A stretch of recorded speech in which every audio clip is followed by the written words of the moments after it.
Kim, look at that Oh, moon. you see it? Oh, It's so big. yeah, it's humongous. This morning when I had time, I want to shoot with the moon, the Milky Way, the stars.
Violent.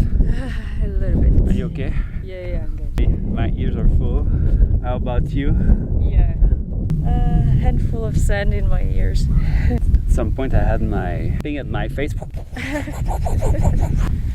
And now it's over. It's been hard. The first place we stopped just to evaluate the situation was so violent with the wind, and I felt like I could just lie down and fall asleep. I was not ready for that violence. Yesterday was so calm compared to today. Oh yeah.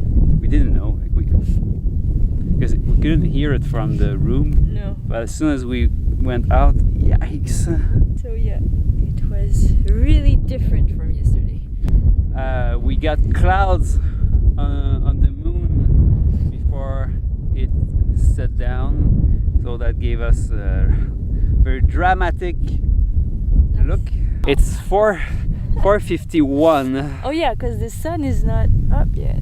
Yeah, and despite the fact that this morning was very complicated, I decided to go with 85mm lens. That was stupid, but it worked. Like the camera was so far away, so I couldn't use the bold mode. I had to rely on a fixed exposure duration, because when you're that far from the camera, especially with the triggers that I have, it's not reliable. Like you press down on bold mode and it keeps releasing, and you can't really hear it because it's just too far.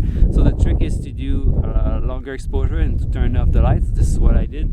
So I was at 4 seconds only because the night was so bright with the moon, and my light painting was between 2 and 4.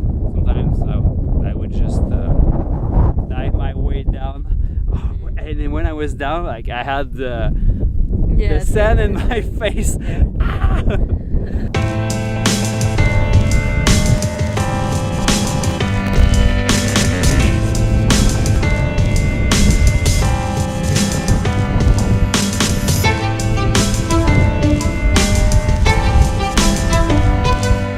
My card is nearly full. I can take 1,000 pictures of this time lapse. So the sun is better going to come out in those 1,000 pictures.